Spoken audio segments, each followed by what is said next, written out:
아마 제가 실험해봤는데 저 뒷블록은 글씨가 작아지면 안 보이실 거고요. 그래서 미리 양해 말씀드립니다. 지금 할 수 있는 최선이 스크린 사이즈가 이 정도라서 일단은 혹시라도 글씨가 안 보이시는 분들은 일단 들으시는 데에만 집중하시면 좋겠습니다. 이번 주일은 연중대 7주일이고 오늘은 하늘의 너희 아버지께서 완전하신 것처럼 너희도 완전한 사람이 되어야 한다라는 말씀을 중심으로 좀 살펴보도록 하겠습니다. 한 사람의 마음이 어느 정도의 수준인지는 우리가 어떻게 하면 확인할 수 있을까요? 아, 너의 수준이 그 정도구나 라고 하는 건 뭘 보면 알 수 있을까요? 보통 뭘 보고 판단하셔요? 말.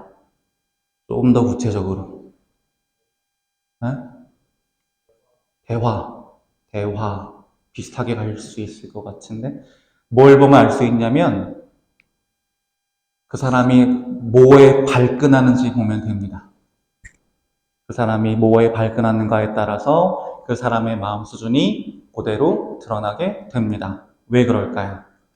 발끈한다는 건 무슨 뜻일까요? 어떤 사람이 하는 말이나 아니면 특정 행동에 내가 욱 하고 발끈하고 한다는 건 뭘까요? 내가 그것 때문에 아프다는 거잖아요. 그렇죠? 아프니까 하지 못하게 막으려고 하고 내가 그것 때문에 상처를 받는다고 생각하니까 자기도 모르게 마음에서 방어 기제가 발동이 되는 거죠. 그렇기 때문에 누가 무언가에 발끈하거나 욱 한다면 그 사람의 마음 수준이 딱 그 정도라는 걸 우리는 알 수 있습니다. 방금 말씀드린 것처럼 자기가 그로 인해서 피해나 상처를 입는다고 생각하기 때문에 자기를 보호하려고 욱하는 것이기 때문이지요. 그런데 길거리에서 아마 요즘은 반려견을 많이 들고 다니니까 그런 장면 보신 적 있을 거예요. 등치가 큰 개랑 등치가 조그만 개랑 만나면 보통 누가 짖어요? 조그만 애들이 짖어요. 짖어요. 그러면 등치가 큰 개는 어떻게 반응하던가요? 뭐냐? 이런 표정으로 보고 있어요, 그냥. 네, 심지어 이거는 어떤 장면이냐면, 이게 줌이 안 되는구나. 밑에 등치 큰 개가 지금 깔려 있는 거예요. 그리고 저 위에 있는 치와와가 지가 맛있는 거 먹겠다고 주인한테 얼굴 들이밀려고 등치 큰 개 위 머리통에 올라가 있습니다. 지금 상황 보시면. 근데 보통 같으면 하고 물어버릴 텐데 저 밑에 있는 강아지 표정을 보시면 아휴 뭐하냐 라는 표정으로 절하고 있어요. 저런 모습들을 보면 덩치가 큰 개는 자기보다 작은 강아지가 저런 식으로 도발하거나 자극을 해도 보통은 별 반응을 보이지 않습니다. 왜 그러냐면 그 정도로는 자기가 흔들리지 않는다는 것을 알기 때문이에요. 그런데 저 덩치 큰 개의 모습에서 우리는 한 가지 삶의 중요한 지혜를 얻을 수 있습니다. 어떻게 하면 이 세상을 살아가면서 일어나는 그 수많은 일들 안에서 여러 가지 상황에서 여러 가지 방법으로 내 마음을 긁어놓고 상처를 내는 그 모든 사람들에 맞서서 내가 어떻게 하면 나 자신을 지킬 수 있는가라고 하는 너무나 중요한 사실을 우리가 배울 수가 있는 거죠. 그거에 대해서 예수님이 뭐라고 말씀하시냐면 오늘 복음의 초입부에서 악인에게 맞서지 마라 라고 말씀하십니다. 지금 보시는 성화는 로마의 병사들이 예수님의 머리 위에 가시관을 억지로 씌우고 있는 장면이에요. 그런데 예수님의 얼굴 표정을 잘 보면 보통 우리가 내 머리에 저렇게 아픈 거를 누가 억지로 막 쑤셔 넣는다고 생각하면 반항하거나 분노하거나 하는 모습들이 보일 텐데 예수님의 얼굴은 너무나 평온합니다. 그래, 씌워라 라는 표정으로 그냥 모든 상황을 가만히 받아들이고 계셔요. 바로 저 예수님의 모습이 우리가 어떻게 하면 우리를 상처 입히고 아프게 하는 악인들로부터 나를 지킬 수 있는가라고 하는 걸 몸소 보여주시는 모습입니다. 그런데 악인에게 맞서지 마라 라고 할 때 여기서 맞서다라고 하는 맞서다라고 번역되어 있는 그리스어 동사는 원래 그냥 맞서다라는 뜻이 아닙니다. 무슨 뜻이냐면 똑같이 대응한다라고 하는 뜻입니다. 예를 들어서 내 원수가 나한테 야 이 바보 같은 놈아 라고 욕을 하면 나도 뭐야 이 나쁜 시기야 라고 욕을 해주고 누가 나를 이렇게 툭 치면 나도 똑같이 툭 치고 이런 식으로 대응한다는 뜻입니다. 근데 그렇게 하지 말라고 하십니다. 그런 식으로 악으로 똑같이 맞대응하지 말라고 하십니다. 왜 그럴까요? 보통 그런 식으로 맞대응하다 보면 뭐가 생기나요? 한창 날카로운 중고등부 친구들 길에서 누가 이렇게 어깨를 툭 치고 지나가면 야, 쳤냐? 라고 하고 나도 툭 치고 야, 내가 그렇게 세게 쳤냐? 그러면 또 툭 치고 그렇게 치고 하던 게 점점 더 세지고 커져서 나중에는 커다란 싸움으로 번지는 모습들을 우리는 종종 보게 됩니다. 왜 똑같이 대응하지 말라고 하시느냐? 욕하면서 배우기 때문입니다.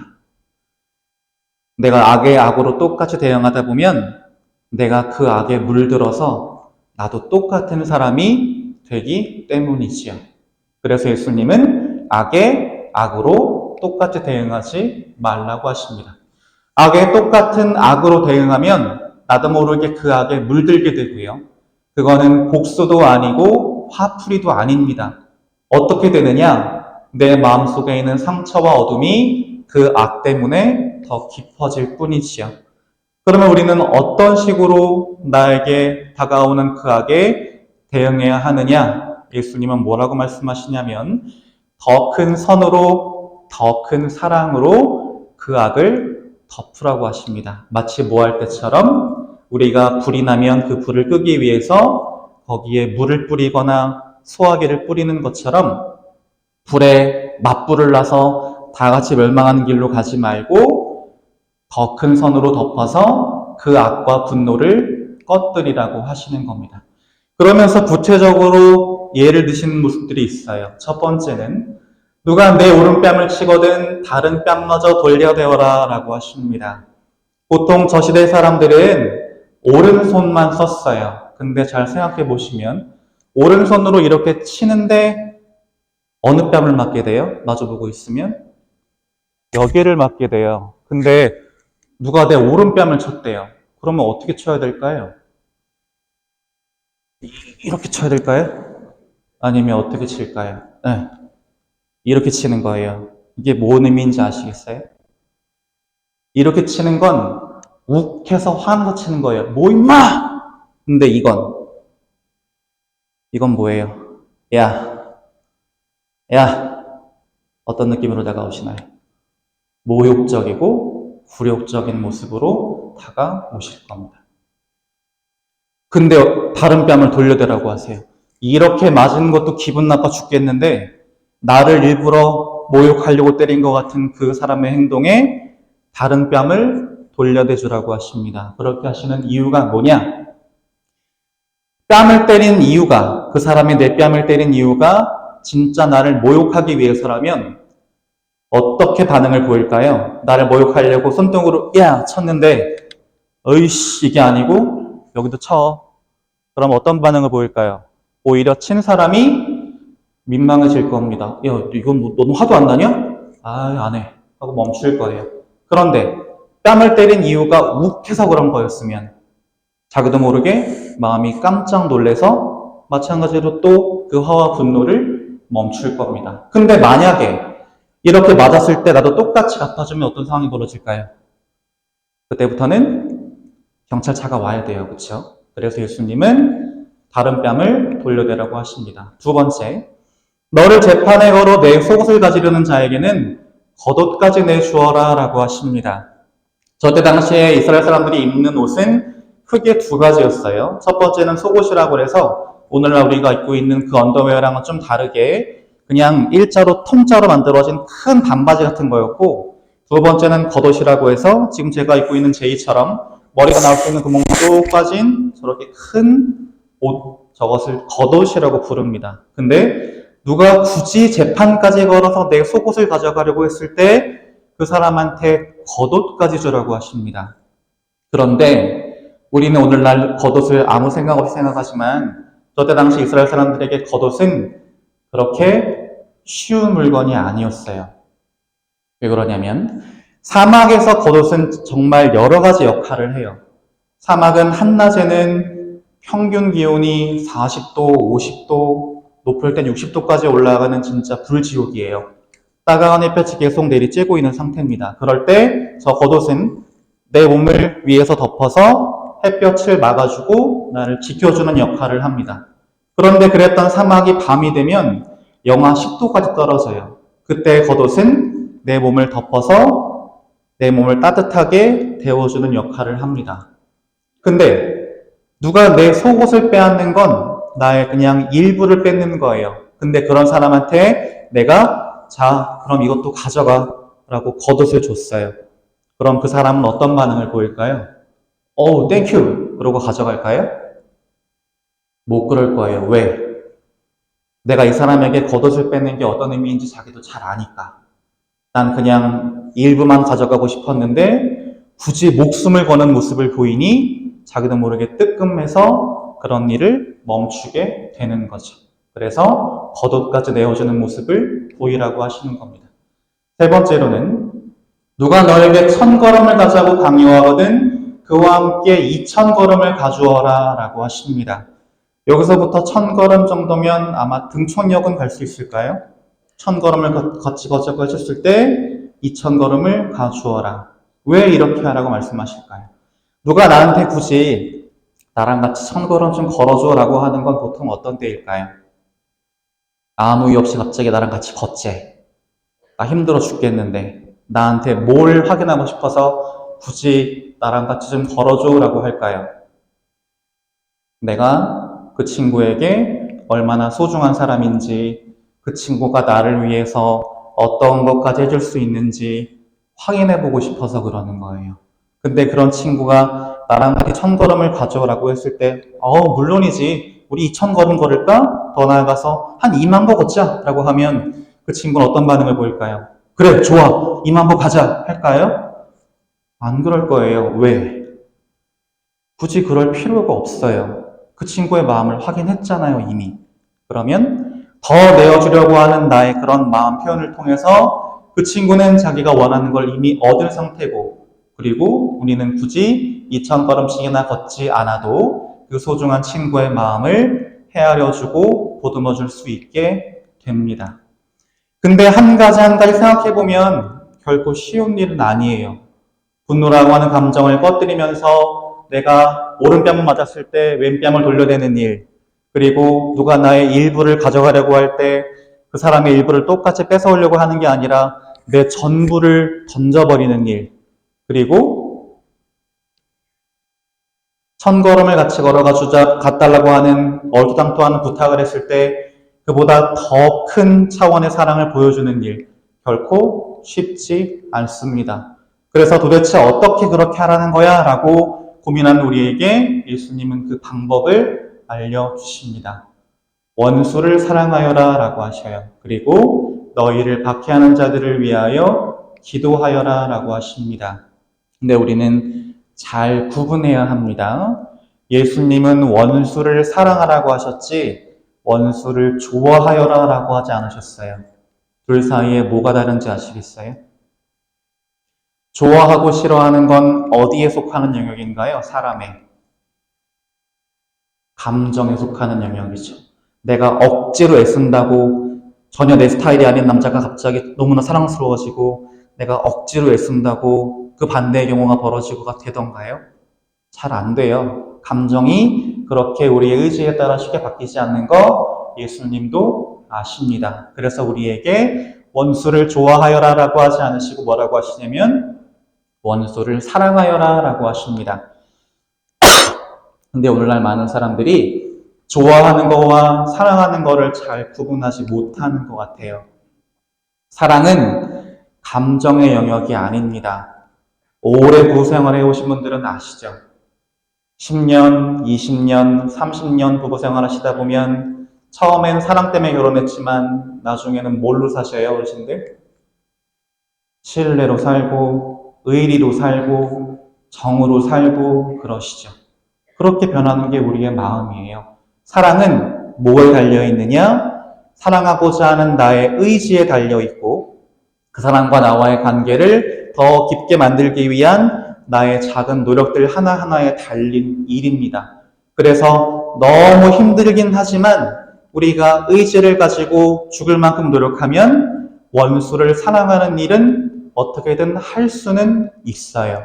그래서 그걸 하시라고 하는데 그래도 예수님 힘들어요. 어떻게 원수를 사랑해요?